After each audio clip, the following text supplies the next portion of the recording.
అండి. నమస్తే. నేను మీ లక్ష్మీ చౌదరిని. వెల్కమ్ టు మిస్టీ మధురంలో తెలుగు ఆడియో స్టోరీస్. మనస స్మరామి పార్ట్ 44తో మీ ముందుకు వచ్చేసాను. కథలోకి వెళ్ళే ముందు లైక్స్, హైప్స్ ఇవ్వడం మాత్రం మర్చిపోకండి యార్. ఇక మనం ఆలస్యం చేయకుండా కథలోకి వెళ్ళిపోదాం. నవీన్ వెళ్ళిపోగానే, ఇప్పుడు ఈ వర్క్ ఎవరికి ఇస్తావురా? టైం కూడా ఎక్కువ లేదు అని అడుగుతాడు వినయ్. నీకే అంటాడు అభి. అరే, ఇది అన్యాయం, ఇప్పటికీ చాలా వర్క్ ఉంది నాకు అని అంటాడు నీరసంగా వినయ్.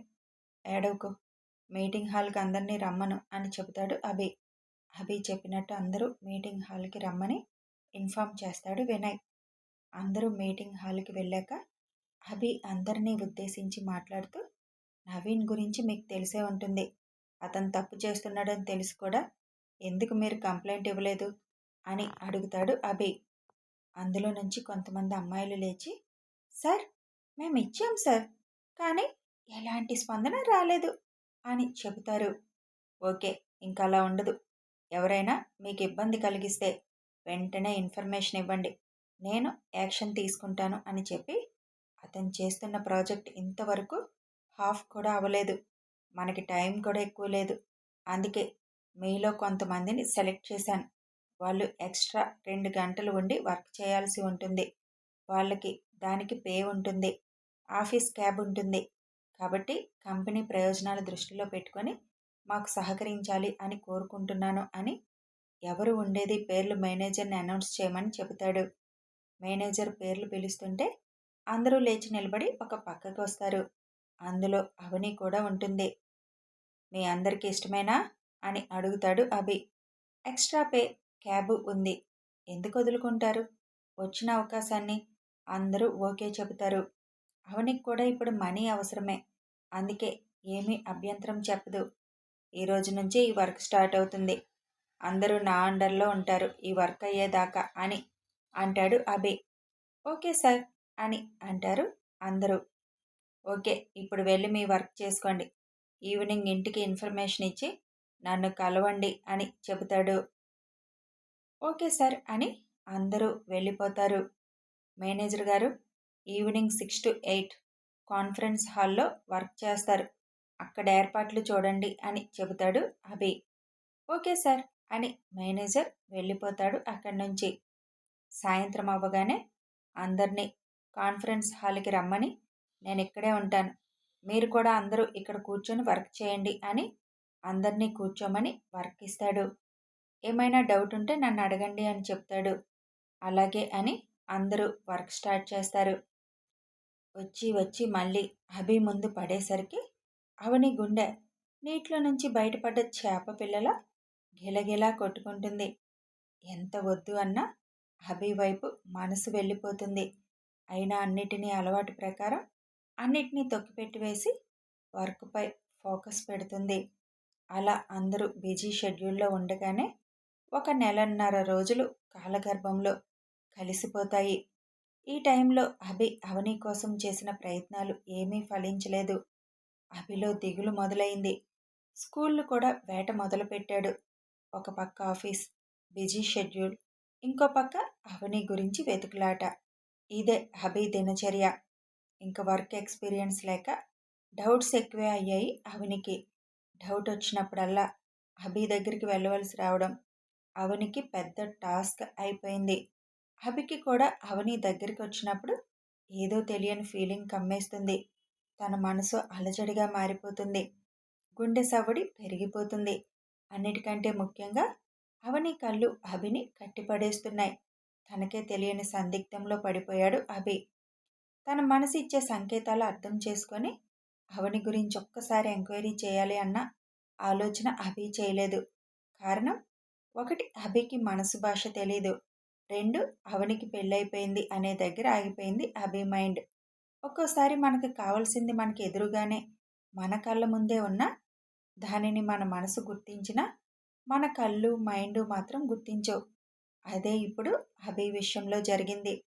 మనసు అవని వైపు పరుగు పెడుతున్నా మైండ్ వద్దు, అది తప్పు అని వారిస్తుంది.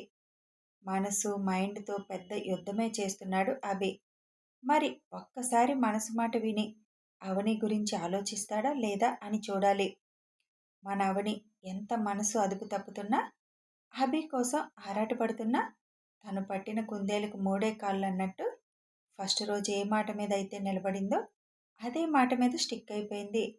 చెబితే అభి ఎక్కడ తనని తప్పుగా అనుకుంటాడో అని, లేదా ఎక్కడ తనని అసహ్యంగా చూస్తాడో అని అవని ఆలోచన. పైగా పైగా అభి అన్నీ మర్చిపోయాడు. ఇప్పుడు మళ్ళీ తను అవన్నీ గుర్తు చేయాలి అనుకోవడం లేదు. అదే ఆలోచనతో ఎదురుగా తన కోసమే ఎదురు చూస్తున్న నిలువెత్తు ప్రేమకు దూరంగా ఉండాలి అనుకుంటుంది. ఇద్దరూ తమ మనసు చెప్పే మాట వినకపోవడమే వాళ్ళింకా దూరంగా ఉండడానికి కారణం. మరి ఆ మనసుకి దాసోహమై మనసా స్మరామి అని ఎప్పుడంటారు అనేది చూడాలి. నవీన్ ఈ గ్యాప్లో అభి గురించి చాలా తెలుసుకున్నాడు. అభికి ఎదురు వెళ్తే తనకి భూమి మీద నూకలు చెల్లుతాయని అర్థమై అభి జోలి ఇప్పుడు వెళ్ళే ధైర్యం చేయలేక, ఎప్పటికైనా సమయం రాకపోతుందా అప్పుడు చెప్తానని అనుకొని అవని మీద ఫోకస్ పెట్టాడు. ఒక్క అవని అభి మధ్య జరిగింది తప్ప అవని గురించి మొత్తం తెలుసుకున్నాడు. తన ఇల్లు, ఇంటి పరిస్థితులు అన్నీ తెలుసుకున్నాడు. అవనికి పెళ్లి కాలేదన్న విషయం కూడా తెలుసుకున్నాడు. రీనా ద్వారా ఆఫీస్లో జరిగే విషయాలు ఎప్పటికప్పుడు తెలుసుకుంటున్నాడు. రోజు అవని క్యాబ్లో వెళ్తుండడంతో అవనిని చేరే దారి కనపడక ఎప్పుడు దొరుకుతుందా అని వేటగాడు జింక కోసం కాపు కాసినట్టు కాపు కాస్తున్నాడు నవీన్. శ్రీనాథ్ గారు అలుపు ఎరగని విక్రమార్కుల్లా ప్రయత్నం చేస్తూనే ఉన్నారు. తప్పిపోయిన వాళ్ళని వెతికినా ఉపయోగం ఉంది. దొరుకుతారేమో, కానీ కావాలని హైడ్ అవుతున్న వారిని వెతికినా దొరుకుతారా? వాళ్ళ పిచ్చిగాని రోజు వాళ్ళ ముందు నుంచే వెళుతుంది, కానీ వాళ్ళకి తను కనిపించదు. కాదు కాదు, కనపడకుండా తప్పుకుంటుంది. మరి వాళ్ళు ఎంత ప్రయత్నం చేసినా ఉపయోగమేముంది? అభి చేస్తున్న స్కూలు వేటలో ఆ రోజు ఉదయం కరెక్ట్గా 6 చదువుతున్న స్కూలుకి వస్తారు. లోపలికి వెళ్ళి ప్రిన్సిపల్తో మాట్లాడతారు. ఆవిడ అభి చెప్పింది విన్నాక రికార్డ్స్ చెక్ చేసి, మీకు తెలిసిన వాళ్ళు ఇక్కడ ఎవరు ఉండకపోవచ్చు అభిరామ్ గారు. మీరు చెప్పిన వయసు పిల్లలు పెద్దగా జాయిన్ అవ్వలేదు. ఒక ముగ్గురే ఉన్నారు అని చెబుతుంది ఆవిడ. వాళ్ళ ముగ్గురు డీటెయిల్స్ ఇస్తారా అని అడుగుతాడు. వాళ్ళ డీటెయిల్స్ అంటే ఫాదర్ మదర్ పేర్లు మాత్రమే మా దగ్గర ఉంటాయి. దానివల్ల మీకేం ఇన్ఫర్మేషన్ దొరకదు అనే అనిపిస్తుంది. ఒక పని చేస్తాను, వాళ్ళని ఇక్కడికి పిలుస్తాను, మీరు వాళ్ళతో మాట్లాడండి అని అంటుంది ఆవిడ. ఓకే, థ్యాంక్ యూ అని అంటాడు. అక్కడికి 10 ఏళ్ళున్న పిల్లల్ని పిలిపిస్తారు. అందులో 6 కూడా ఉంటాడు. వినయ్ వాళ్ళని డీటెయిల్స్ అడుగుతాడు. వాళ్ళ ఫాదర్ ఏం చేస్తుంది, వాళ్ళ ఇంట్లో ఎవరెవరు ఉంటారు అని అడుగుతాడు. అందులో 2 పిల్లలు వాళ్ళ డాడీ జాబ్ చేస్తున్నారు ఇప్పుడు కూడా అని తెలిసి, పైగా వాళ్ళకు ఉన్నది చెల్లెళ్ళు, అందుకే వాళ్ళని వెళ్ళిపోమంటారు. ఆరుకి ఇదంతా ఎందుకు స్పెషల్గా అడుగుతున్నారు అని అర్థం కాక వాళ్ళు చెప్పింది విని వాళ్ళని పంపించేశారు. నేను కూడా అలా చెప్తే నన్ను కూడా పంపించేస్తారు కదా.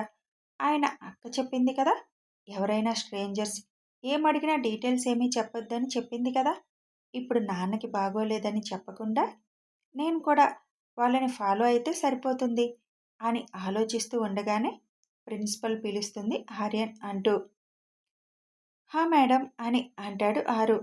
నీ డీటెయిల్స్ ఏంటి అడుగుతుంది.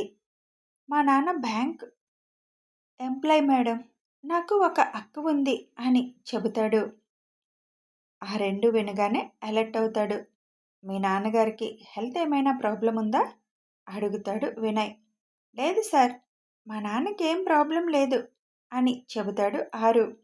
ఆ మాట వినగానే మీ అక్క ఏం చేస్తుంది అని అడుగుతుండగా అవసరం లేదు వినయ్ అని అంటాడు అభి. థ్యాంక్ యూ మేడం, మాకు సహకరించినందుకు అని అక్కడి నుంచి బయటికి వెళ్తారు. ఆరు వాళ్ళ వెనక్కి వచ్చి సార్ సార్ అని పిలుస్తాడు. అభి వాళ్ళు వెనక్కి తిరిగి చూసేసరికి అక్కడ ఆరు ఉంటాడు. సార్, మీరేమీ అనుకోకుండా ఎందుకు అలా అడుగుతున్నారు? మా డీటెయిల్స్ అని చెబుతారా? ఎందుకంటే మా గురించి ఎందుకు అడిగారో మాకు తెలియాలి కదా అని అడుగుతాడు.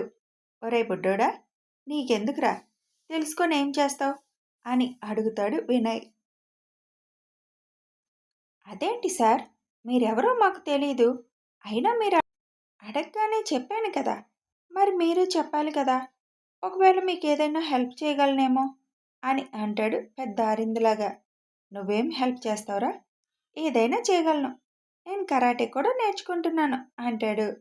అభి వాడి తల నిమురుతూ, మాకు బాగా కావలసిన వాళ్ళు మిస్ అయ్యారు. వాళ్ళ గురించి తెలుసుకుంటున్నాను అని చెబుతాడు. హో, వాళ్ళ అడ్రస్ ఫోటోలు ఏమీ లేవా? అవి ఉంటే ఇక్కడి దాకా ఎందుకు వస్తాం అంటాడు వినయ్. ఇక్కడికి వస్తే ఎలా తెలుస్తుంది సార్? ఏం లేదు చిన్న, నేను వెతికే పర్సన్ ఫాదర్కి బాలేదు. తనకి నీలాంటి ఒక చిన్న తమ్ముడున్నాడు. వాళ్ళ అడ్రస్ తెలియక ఇక్కడికి వచ్చాను. ఒకవేళ ఆ అబ్బాయి ఇక్కడ చదువుతున్నాడేమో, ఆ అబ్బాయి ద్వారా వాళ్ళ అడ్రస్ తెలుసుకుందాము అని చెబుతాడు అభి. నాన్నకి బాగోలేదు. ఒకవేళ మా కోసమే వీళ్ళు ఎదుగుతున్నారేమో. నిజం చెప్దామా అని ఒక్క నిమిషం ఆలోచించి, వద్దులే, వీళ్ళెవరో నాకు తెలియదు. అయినా ఇందాక ఒక మాట, ఇప్పుడు ఒక మాట చెప్తే నన్ను తప్పుగా అబద్ధాలు కోరు అనుకుంటే వద్దులే. ఎలా వీళ్ళు వెతికేది మమ్మల్ని కాదులే, వీళ్ళ ఫ్రెండ్ ఎవరో అయి ఉంటుంది. అక్కకి ఇలా బాయ్ ఫ్రెండ్ లేరు కదా అనుకొని, సరే సార్, నా క్లాస్ టైం అవుతుంది అని అక్కడి నుంచి వెళ్ళిపోతాడు. అభి వాడిని చూస్తూ చిన్నగా నవ్వుకుంటూ బయటికి వెళ్తాడు. అభి కారు ఎక్కగానే వినయ్ కార్ స్టార్ట్ చేసి ఆఫీస్కి పోనిస్తాడు. కారులో కూర్చున్న అభికి చాలా బాధగా అనిపిస్తుంది. అసలు ఎలా చేరాలరా నిన్ను, ఎక్కడ ఎలా అని వెతకాలి అని కళ్ళు మూసుకొని అనుకుంటాడు అభి. అవని, ఇంకా ఎన్ని రోజులు పడుతుంది ఆ నవీన్ గడ్ వదిలేసిన ప్రాజెక్ట్ అని అడుగుతుంది లావణ్య. ఇంకో 2 డేస్లో అయిపోతుంది అని చెబుతుంది అవని. అయితే ఇంకా అభిసరికి అంత దగ్గరగా ఉండే అవకాశం ఇంకా 2 రోజులే అన్న మాట నిజమే. ఇంక 2 రోజులే.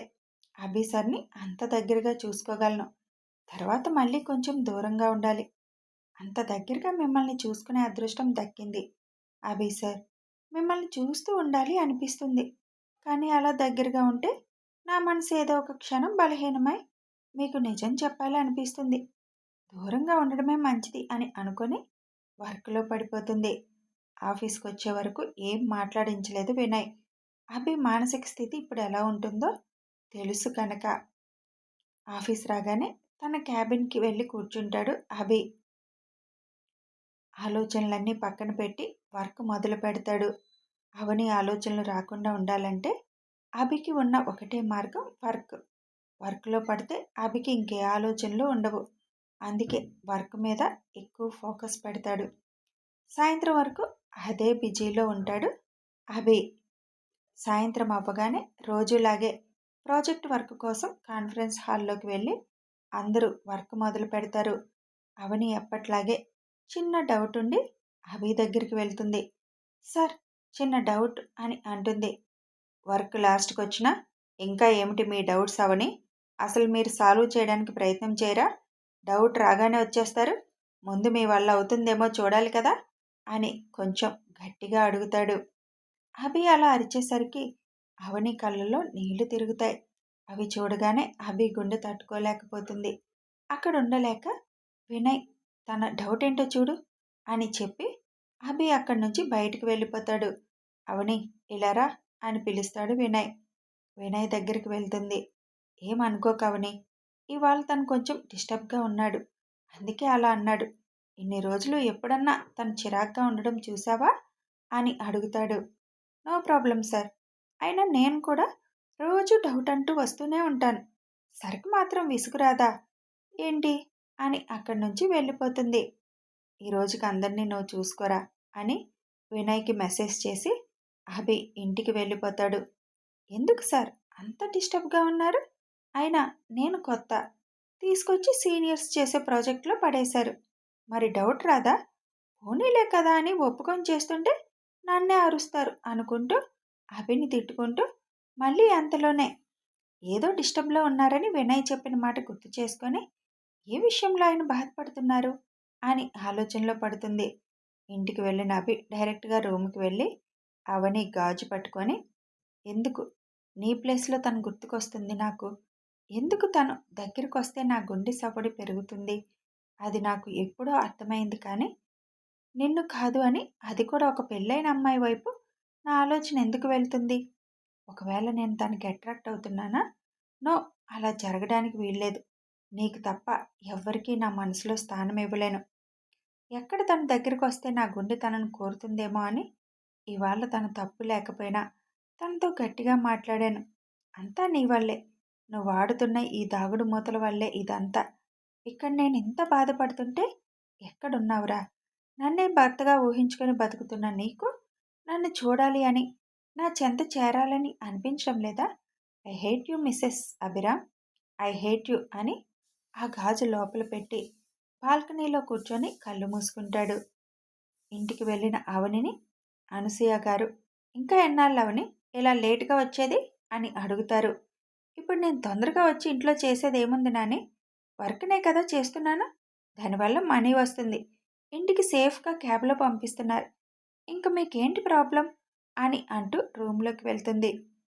ఇప్పుడు నేనేమన్నానని అంత కోపం వచ్చింది అని అంటారు అనుగారు. ఆఫీస్లో వర్క్ ఎక్కువై ఏదో చిరాకులో ఉండి ఉంటుందిలే అత్తయ్య, మీరేమీ అది పట్టించుకోకండి అని అంటారు పార్వతి. దాని గురించి నాకు తెలీదా? ఇదిగో ఇలాగే అలిసిపోయి ఇబ్బంది పడుతుందని ఇంకా ఎన్నాళ్ళు అన్నాను. వెళ్ళు, వెళ్ళి భోజనం పెట్టు అంటారు అను. అమ్మో, అక్కి వాళ్ళు కొంచెం కోపంగా ఉంది. ఇప్పుడు పొద్దున జరిగింది అక్కకి చెప్పడం అవసరమా? అవసరం లేదులే అనుకొని ఆరు లైట్ తీసుకుంటాడు. తర్వాత 2 రోజులు వర్క్ లాస్ట్కి వచ్చింది కనుక వర్క్ బాధ్యత వినయ్కి అప్పగిస్తాడు. అవనిని అవాయిడ్ చేయడానికి అభి వర్క్ దగ్గరికి వెళ్ళడు. వినయ్నే చూసుకుంటాడు. లాస్ట్ రోజు వర్క్ మొత్తం కంప్లీట్ అవడంతో అభికి వెళ్ళక తప్పలేదు. వెళ్ళి వర్క్ అంతా ఒకసారి చెక్ చేసి అందరినీ అప్రిషియేట్ చేసి థ్యాంక్స్ చెప్తాడు. అవనిని కూడా కొత్తైనా వర్క్ చాలా బాగా చేశారు, కీప్ ఇట్ అప్ అని అభినందిస్తాడు. శనివారం అందరికీ మన కంపెనీలోనే చిన్న పార్టీ ఉంటుంది మీ అందరి కోసం అని చెబుతాడు అభి. అందరూ థ్యాంక్ యూ సార్ అని చెబుతారు. ఓకే, రేపటి నుంచి మళ్ళీ మీ టైమింగ్స్ ఎప్పట్లానే ఉంటాయి. తొందరలోనే ఎంప్లాయీస్ కోసం క్యాబ్ ప్రొవైడ్ చేయడానికి చూస్తున్నాను అని చెబుతాడు అభి. థ్యాంక్ యూ సార్ అని సంతోషంగా అంటారు అందరూ. రేపు మీకు అందరికీ లీవ్ ఇస్తున్నాను. ఈ 1.5 రోజులు చాలా కష్టపడ్డారు కదా, రేపు రెస్ట్ తీసుకోండి అని చెప్పి ఇంక మీరు వెళ్ళొచ్చు అని చెబుతాడు అభి. అందరూ సంతోషంగా వెళ్తారు అక్కడి నుంచి, ఒక్క అవని తప్ప. మరి ఈ అవని అభికి ఎలా, ఎప్పుడు, ఎలాంటి పరిస్థితిలో కనిపిస్తుంది తెలుసుకోవాలి అంటే ఫాలో అవ్వండి యార్. తొందరపడితే అవ్వదు. నేను అసలు స్టార్ట్ చేసిందే మొన్న ఈ కథని. అప్పటికి ఫాస్ట్గా మూవ్ అవుతుంది. కథ అంటే అన్ని ఎలిమెంట్స్ రాయాలి. అతని ప్రొఫెషన్ గురించి రాయాలి, జరుగుతున్నది రాయాలి, అంతేగాని వెంటనే కాదు. అలాగే అవని ఎవరో తెలుసుకోవడానికి ఒక స్ట్రాంగ్ సిచ్యువేషన్ కూడా కావాలి. Count down start. Thanks for watching.